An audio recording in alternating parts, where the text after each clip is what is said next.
but I want to pause for a second. We're all still commemorating the 80th anniversary of D-Day. I watched an interview of one of those patriots, one of those heroes, who said yesterday, I saw a quote where he said, "I feel like a foreigner in my own land." I want to think about that for a second, right? What those men fought for, what they died for, what they risked. They were fighting for a country that believes in the rule of law. They were fighting for a country that would have shared values, where we all come together as Americans to advance this, great idea, this great experiment. And now this president is blowing that all up by opening our doors contrary to law, risking our security. Laken Riley is dead because of his parole policies.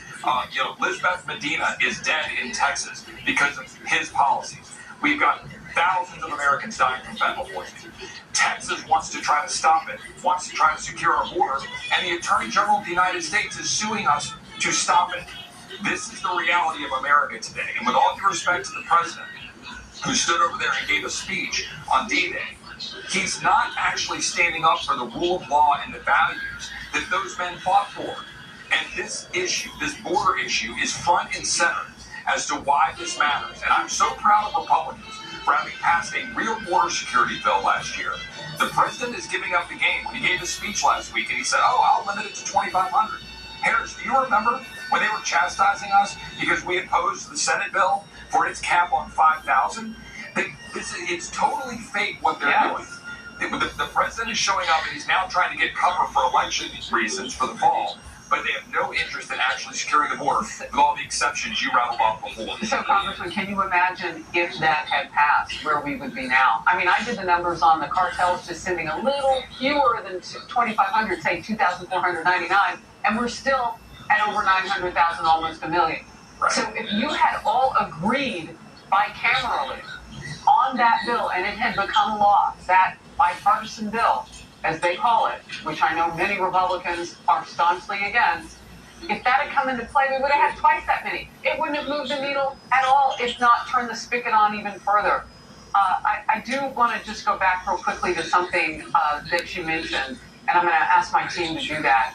You said that there was development in the legal battle between Texas and the Biden administration over that razor wire protecting the border. An appeals court yesterday seemed open to blocking the administration from destroying state-installed fencing. Texas filed a lawsuit accusing the federal government of trespassing, and back in January, the Supreme Court allowed federal agents to cut and remove that wire. We'll remind everybody, because they can see that on screen, in the Rio Grande sector. You have gone back and forth. Where is it now?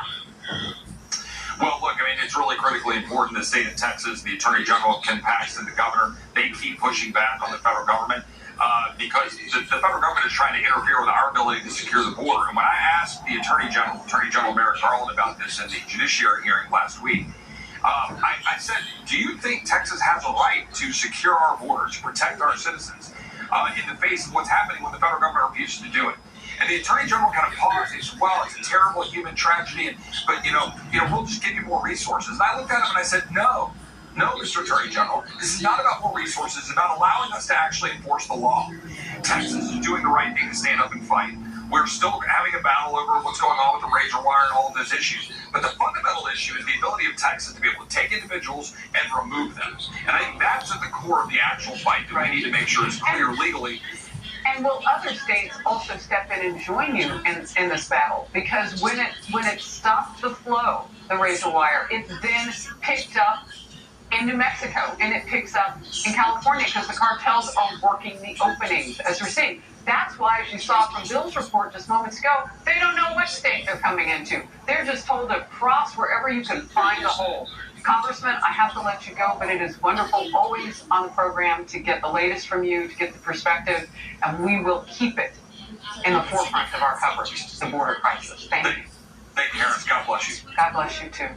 Former President Trump's lead in the polls is not going away after his New York conviction, and the warning a top Democrat strategist has for his political party.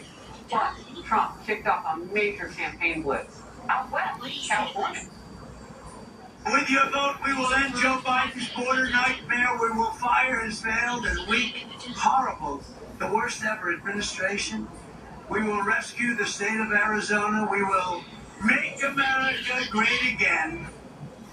Well, he's in big donor territory, deep blue California. And those donors seem to be warming up to the former president in a political shift that could be epic. The Power Channel, the great debate, next.